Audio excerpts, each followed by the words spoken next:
Hey guys, welcome to another session of Epic 7. This is my initial thoughts video for Closer Charles or ML Charles.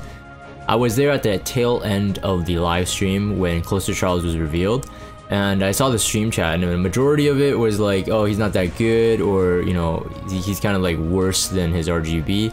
I think for players who still believe that, hopefully you have an open year. I think that Closer Charles probably won't be a hero for everyone at the moment. It would be a specific type of players that would really draw close to him. No pun intended, by the way, no pun intended. But it does remind me of the reaction of when Green Charles was available. Back when Green Charles was released, there was a different player pool, and the experience of the game is way different than like what we have right now. We have a much wider hero roster with more mechanics, more gimmicks than any other time before. So at the moment, when people are rating a hero, to me it's kind of like, you know, does it bring like an interesting new mechanic to the game, or is it using some old mechanics but like better? Closer Charles would probably be in the latter category here. He will bring in very similar mechanics, I think, that we're already really used to in the game, but in my opinion, the way he's laid out is actually pretty good. If you are one of those viewers or players that think that he's bad, hopefully you have an open ear and listen to what I have to say here. But I definitely, like I said, to encompass the entire like kind of initial thoughts video, it is, I think, would be predominantly more driven towards a cleaving player. So a player who already enjoys cleaving or has a lot of speed DPS gear, or it's just speed gear in general, will find Closer Charles much more usable than I would say someone who is default to using what we would call bruiser gear. So something with a bit less speed, but you know, more bulk and damage. With that, let's go forward. So there's two aspects to this. Okay, so one, I think his kit is fine. I think his hero design, because I'm a Metal Gear Solid fan, so this reminded me of like Revolver Ocelot, or you know, old Snake. So I felt like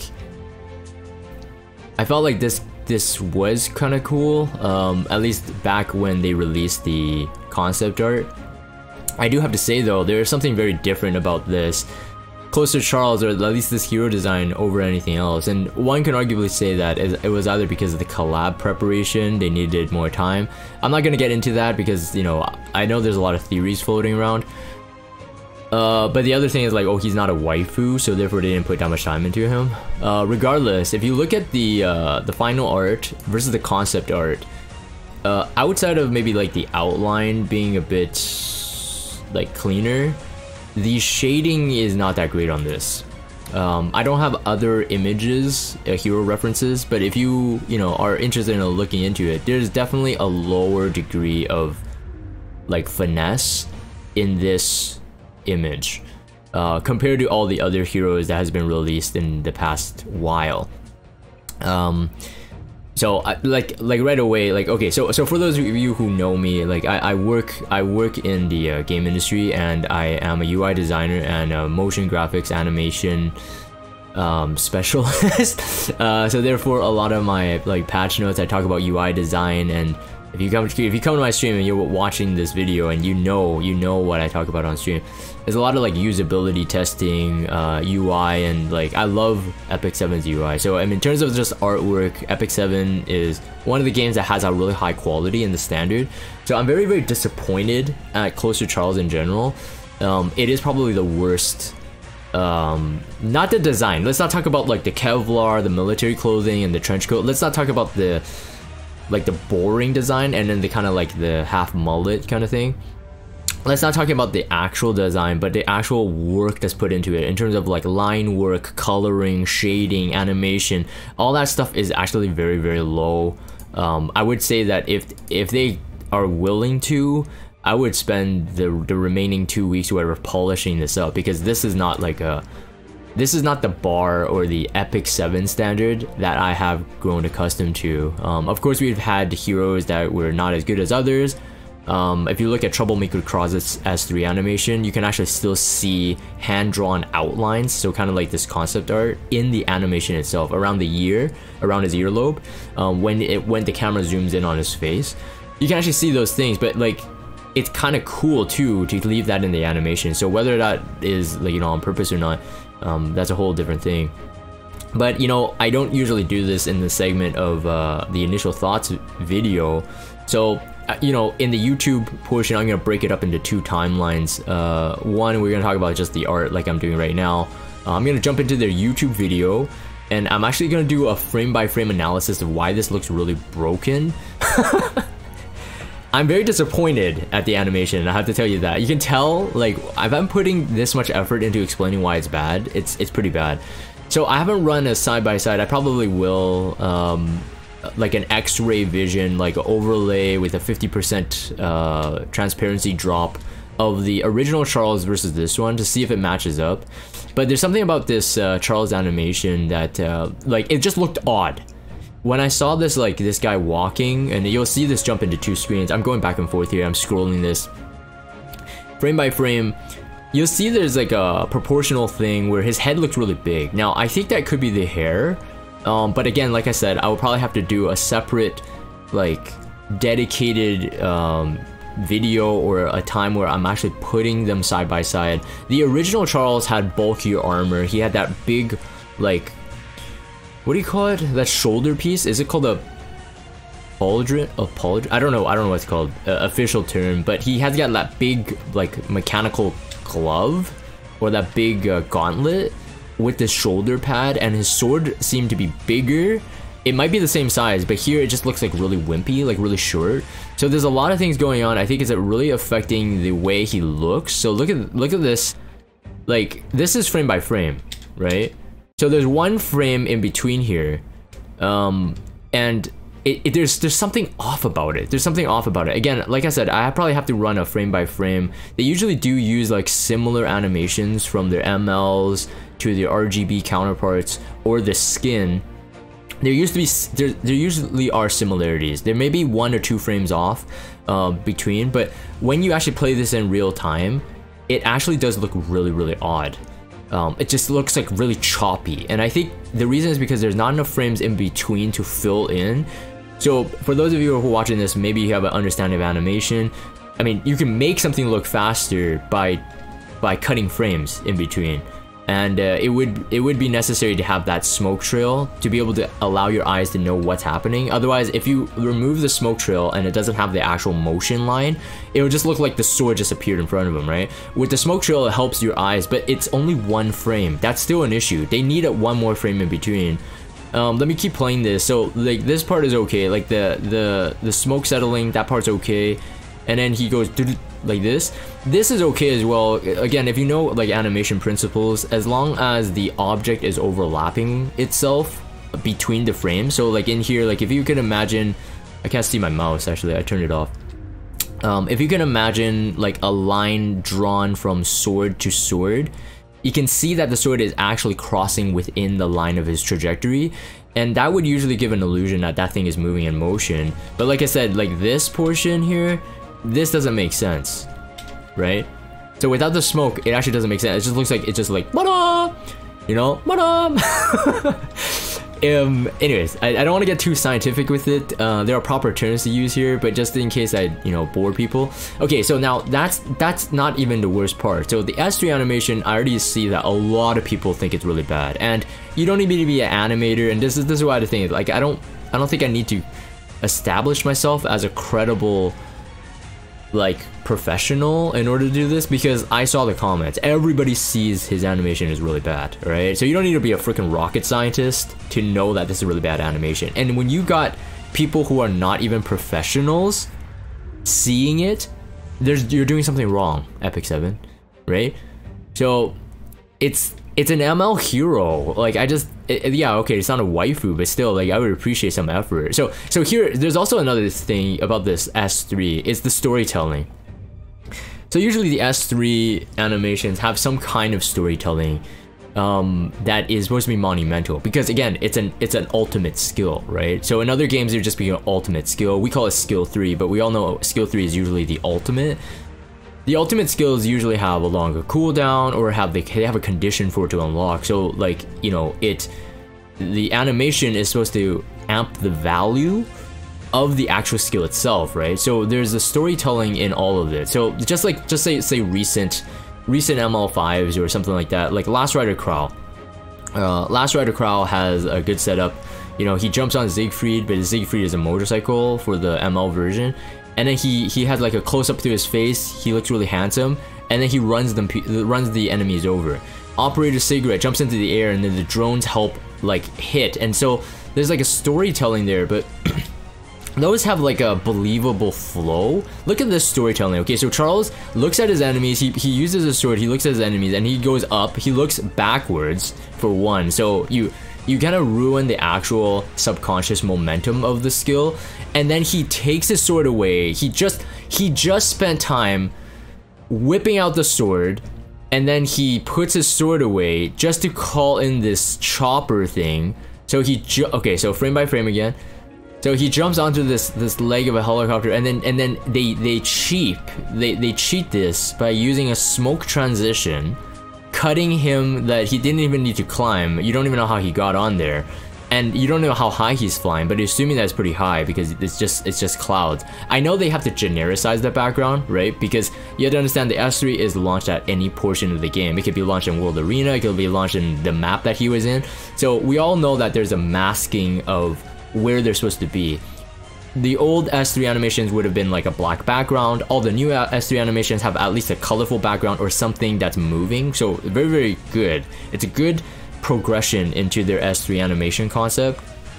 But here, like, again, storytelling, right? So this plane already in and of itself is like really odd. Okay, fine. You want to go for some kind of like cyberpunkish neon thing? That's okay. And then we get this weird another janky transition. We have him just shown, like, you actually don't know, like, relatively speaking, you don't know where he is, right? Okay, but I think it's really at like it's one of those like cargo doors, like the cargo planes, where like they have like a door that opens. But again, they're trying to make it very ambiguous, and it actually doesn't. It actually plays so fast that you don't really know what's happening. So the zoom in on Charles. Okay, so again, frame by frame, look at this. So you get this kind of like blurry Charles, which already looks really weird, and then you all of a sudden have a frame that just jumps to this. Now this is where what we call the hero shot, right? The hero shot, not a pun. We're not talking about like a hero Charles, but in film they have shots called the hero shot, and the hero shot are usually like this, what we call a kind of like a half body up cowboy crop. We call it cowboy because cowboys, you know, sit on horses, and usually only the above torso matters. This cowboy shot here, it's supposed to be like some monumental thing, either some kind of, you know, Operator Cigarette, you know, calls on her drones. She has that really like sexy stare. The Last Rider Krau, like, you know, close up to the face where he kind of almost winks at camera, but he doesn't really wink at the camera. Stuff like that, or the ambitious Tywin like look with disdain on his on the people, and then like, you know, Remnant Violet with that kind of emo look. That we all know with a hero shot, you kind of have to have it in order to kind of like feature the hero. So I'm going frame by frame again, and then he basically goes onto this chopper, he whips this thing out, we don't know what it is, he looks like he's pushing off. So this is why you have an illusion that, okay, he's probably looking at his enemy, and there's like this door that's open, and he's pushing this thing off. Okay, we continue, but it plays really fast. All right, it plays really fast. If I played it at real time, hold on, let me see if I can do it, play it at real time here, and hopefully it doesn't mess up my... See? It's really, really fast. So you have a glimpse of Charles, the hero shot, and it doesn't hold for that split second that the Operator Cigarette and Last Rider Krau does. It doesn't hold long enough for you to kind of establish like, oh, he looks cool. But there's like no emotion here. He's just staring off into space, and he opens up his mouth, and you don't know why he opens up his mouth here. But he's probably, you know, taking a deep breath before he jumps off. But then it also shows that he's, you know, not as cool and calm as he could be. But anyways, he pushes this thing off, and then we get another smoke transition. It's a cheat. but you know, we get that in almost all the S3 animations.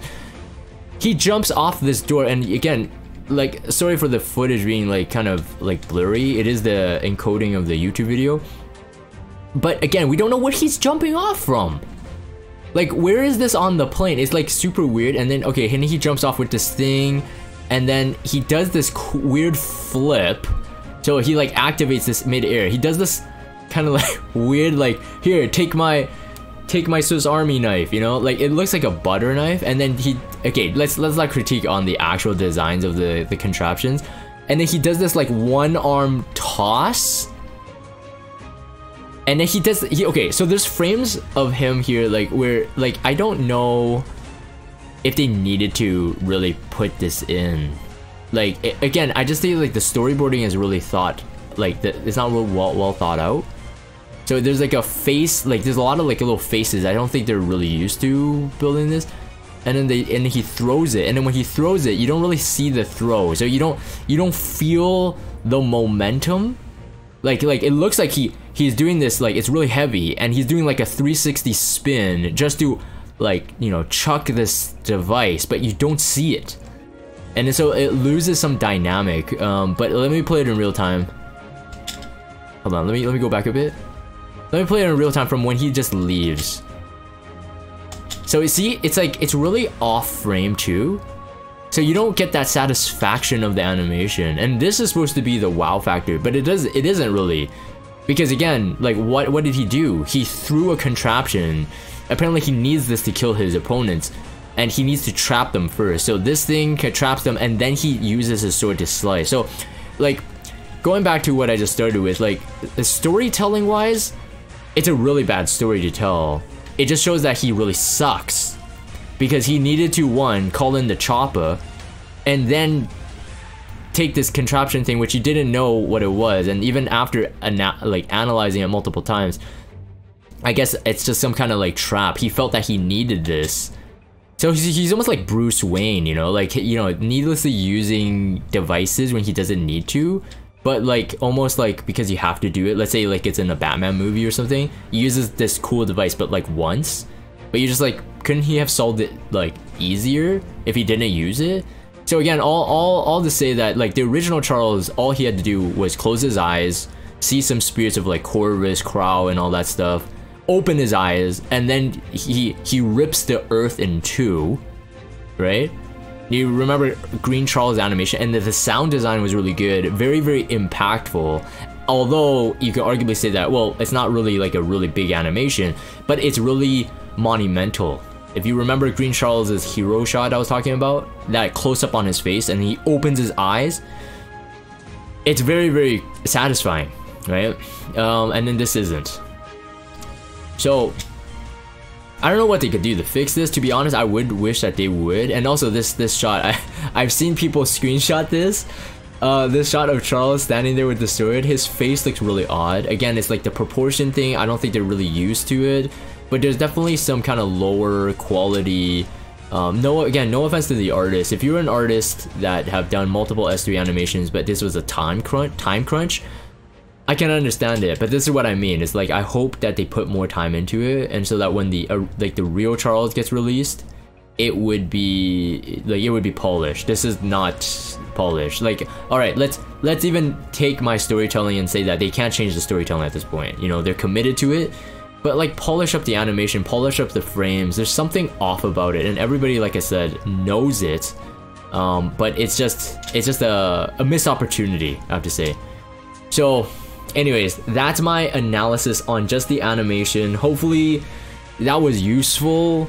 Like, if you already saw the brokenness of this animation, and not talking about broken as in it's actually good. In terms of like, it's just really wonky, janky. You're not wrong, but hopefully that has been giving you an insight of what actually is going on and why it looks so wrong, why it looks so bad compared. It's because it is. Objectively speaking, it is actually a bad S3 animation, probably the worst one, like I said, worst one that I've seen in a really long time. Anyways, and now on to the main event. Closer Charles, a dark elemental thief, and he is a Scorpio. So Scorpio is like Sez, Violet, Celine, I believe, is Scorpio, Baiken, stuff like that. So base speed is at 113, which is not terrible. The health is really high, the defense is very low, and the attack is actually very good. The self-imprint concentration is at a 16.8% crit rate, and honestly, I think that is actually very good. I am glad that they kept it to the crit rate, not exactly the attack. We'll talk about his mods as I go through his skills, and I think he's a very, very strong hero. But like I said at the beginning of the video, very strong for people who are dedicated into speed cleaving or playing with speedier heroes. I think potentially if it's on a speed set, a counter set, or even a lifesteal set, probably won't speed set with slower speed and just like very bulk. We're talking about like maybe like a 200 speed Charles with higher damage and maybe some bulk. Probably won't be as good. Like it won't necessarily make him better. I would say that his speed build would probably be better. So yesterday I put some of my speed gear on like a green violet, and you know, I try to mock up like what I can get, and I think overall, like the stat line I'm satisfied with. It just depends on if I want to sacrifice some gear on some other heroes, or you know, wait till I get some new gear. But that's without the crit rate imprint even theory crafted into the actual kit. As I talk about it, he will get perception. He has the ability to be able to get perception, which perception was introduced with Green Violet's buff. 15% to crit rate and 15% more crit damage. And so it's pretty good. So in terms of if you have a triple S Closer Charles and you have ways to proc his perception buff, then you really won't need to chase much crit rate, on top of the fact that a lot of people are theory crafting him with Alexa's Basket. So he can almost go with almost no crit rate and just go really high speed and high damage, which would make him again a more deadlier hero. But regardless, with that being said, 23% crit rate on the base as well, very, very nice. 2-slot effectiveness, also very handy, because I feel that if you're using it into a cleave comp, you could swap him into having support into your effectiveness heroes or other heroes that may need higher effect. But in my opinion, the self-imprint concentration will like be 99% of what all players will do, except maybe in very specific comps. Because we all know effectiveness can still be resisted regardless of how much effectiveness you have. Closer Charles, so skill 2 is called Closer. Oh, well, there's probably one more critique outside of the animation of Closer Charles, is the name Closer Charles is very, very odd. But it's okay, let's just get used to it. So S2 is called Closer after an ally except for the caster attacks. So when an ally attacks, if the enemy's health is less than 30%, increases combat readiness of the caster by 35% and grants perception for 2 turns, can only be activated once every 2 turns. And again, the once every 2 turns thing, this skill is actually very, very good. The once every 2 turns thing will definitely cause a problem for, again, people using Closer Charles in a bruiser or let's say a second turn slower comp, as this buff that he gets is actually very, very good. So it very, I say that it leans really towards like players who can draft fast heroes or use fast heroes as openers to set up for Closer. Now, that's not necessarily needed for him to be good, and this is why I think that he's a pretty flexible hero, but again, mainly for a cleaving player, speed cleave player. So as you can see there, with the skill enhance up to +5, he gets an additional 10% of the combat readiness boosted, so he would actually, oh sorry, 15%, so he would actually get 50% CR boost. Perception, as I said before, with Green Violet's buff, perception is critical hit chance and critical hit damage increased by 15%, and it cannot be dispelled, so it's one of those filled in blue icons. But if he has an unbuffable, unlike Violet, because Violet can cleanse his own skill, unlike Violet, he can be unbuffable. So these type of undispellable skills, if they have unbuffable applied, they won't be able to have that granted to them. So that's just something to note. In this scene, it is part of their video after the Operator Cigarette, who is an opener in this case, hits all 4 heroes. They wanted to showcase, I think, the CR boost for everyone here. So since LQC, ML Ken, G Purgus, and Closer Charles all get CR boost conditionally, Operator Cigarette hit everyone. ML Ken got the CR boost because his Azure or his S3 was available, so he hit the S1, he gets a bit of a CR boost. LQC got a bit of a CR boost based on her passive, and then G Purgus pushed the entire team up, and of course he himself gets additional CR boost. And then Closer Charles, I don't have the before screenshot, but Closer Charles was set up so that he was the slowest hero, so the last hero on the CR timeline. And after he got hit, of course with G Purgus' push, but even regardless of G Purgus' push, they were showcasing that he gets a 50% CR boost because ML Ken counters Operator Cigarette. Operator Cigarette doesn't die, but it is below 30% health on because an ally attacked. So regardless of turn, because an ally attacked, it's under 30%, he gets Perception, he's boosted to the front because of the 50% CR boost. Because of General Purgus as well, he goes before everyone else, so he has Perception, so increased critical hit damage, increased critical hit rate. Alright, so in an S3 called Descent, attacks all enemies after descending, increases attack for all allies for 2 turns, so similar to Green Charles, so AoE attack buff, very nice. And then before increasing combat readiness by 20%, no additional combat readiness boost, but this will definitely give Rose, Blue Rose, a run for her money. So AoE CR boost, AoE attack buff, increase the evasion of the caster for 3 turns. So that's very good for his secondary survival. And depending on so at this point, if we talk about the skill 2, the perception buff, if the heroes are under 30%, the enemies are under 30% health, he gets a 50% CR boost. So you could run like Assassin Sid, Assassin Kali, or anyone that is just faster than Closer Charles in general. If you want to maybe have him at a 250 speed but higher damage instead of like a 270 speed but lower damage, you can have faster openers that can do some damage, get his 50% CR boost, which will cut pretty much anything unless they have Apologist, but you'll most likely still get the turn. And then he'll be able to do an AoE strike and also be able to boost your entire team with an attack buff for the next skill. So he can be an opener, so it's just like how people play with Blue Rose.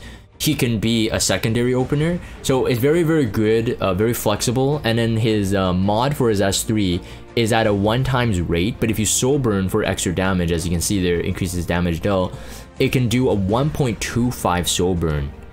So that's as good as Arbiter Vildred on soul burn. Not Arbiter Vildred full focused S3 soul burn, but Arbiter Vildred's soul burn on S3. Not like as strong, but still pretty good. Now Closer Charles is not speed scaling, so you may not need to exactly build him at like a 250 speed, 260, 270 speed damage dealer. You could potentially build him as, like I said, like a 200, maybe 220 speed on immunity, higher damage, but then have this kind of like Assassin Kali, Assassin Sid, or some way to be able to output enough damage so that the opponents are at below 30%, and then he'll be able to cut. So a lot of flexibility there. And then 30 up to 30% raw damage on the skill enhance, but he is definitely going to be a plus 15 hero. If you plan to use him, if you plan to get him, if you plan to use him, he has to be a plus 15 Mola hero. So all in all, pretty good. So here, I mean, without the damage mods, we honestly couldn't have been able to like derive any kind of information that's useful here. Like, you know, doing, he does the S3 here. You can see the increased combat readiness, increased attack, and he has evasion buff to himself on the left. You see the damage on the right, and you know, we don't have any idea if that was good or bad damage, but now that you have the mod, you have an understanding of it. 1x rate, even if you don't soul burn, a 1x rate AoE is not even that bad. So just keep that in mind. It's not bad. It's very standard.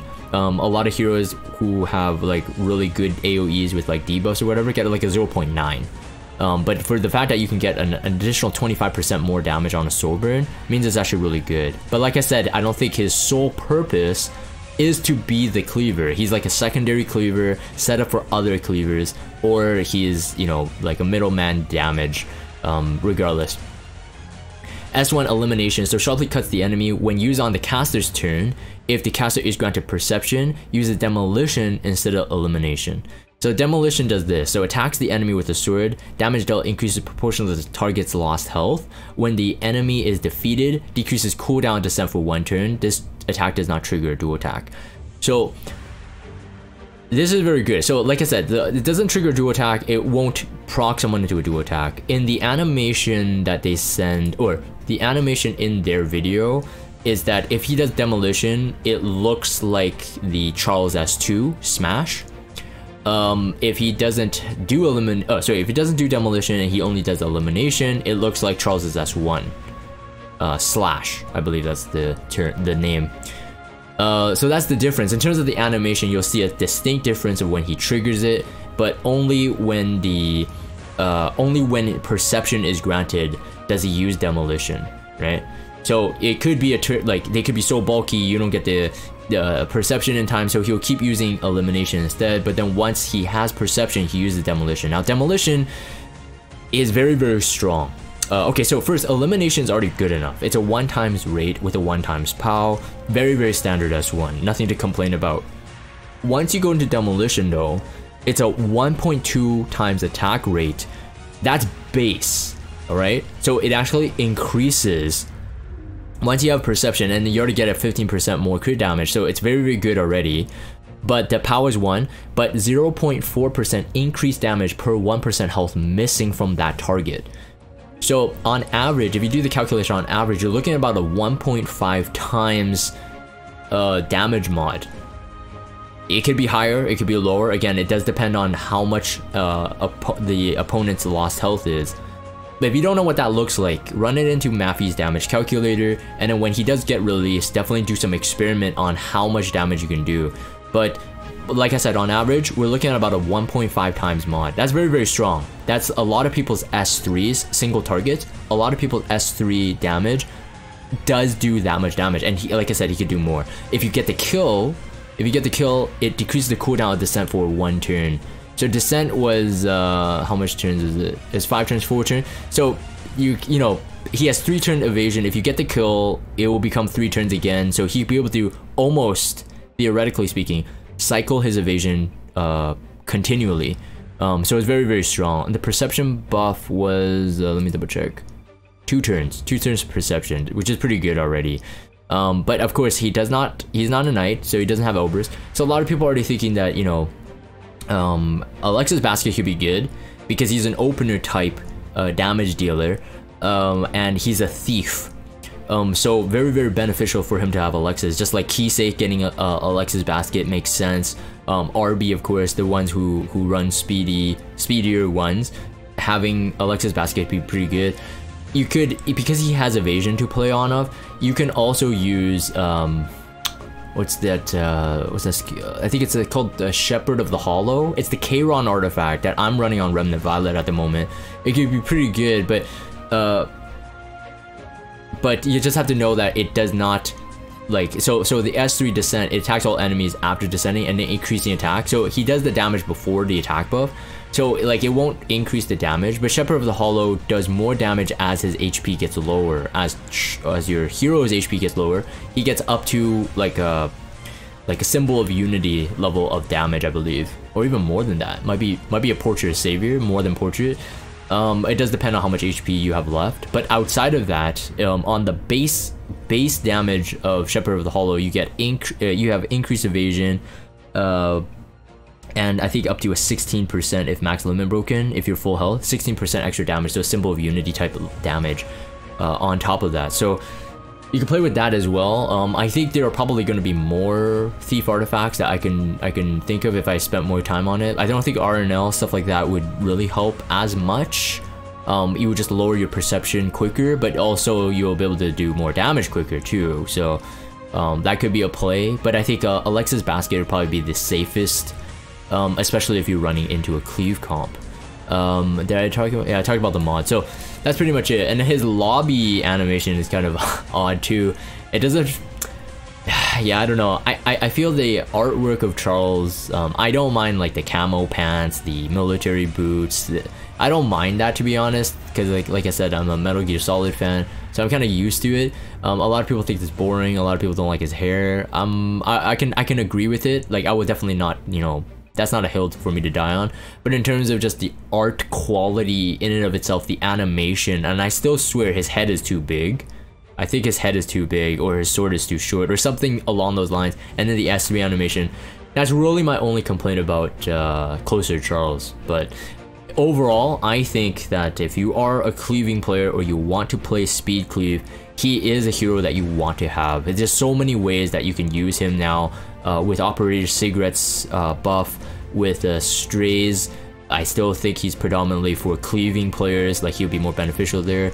And for all this other setup, this Charles has a very good solid kit and good damage to be able to work either for an opener, for a mid speed DPS, or even for a final DPS. But I wouldn't really consider him as a final DPS there, just because he doesn't have the chops to continue to cleave after he's already done his S3. Anyways, so that's my thoughts, my full thoughts on Closer Charles. Let me know what your thoughts in the comment down below, and if you have any ideas on artifacts or maybe other ways to use them, definitely love to hear your comments on that. Otherwise, I'm going to end this for the video recording. If you guys have Discord, check out the Discord server, follow me on Twitter, subscribe to YouTube if you haven't. As always, thank you guys for watching, and I'll see you guys next time.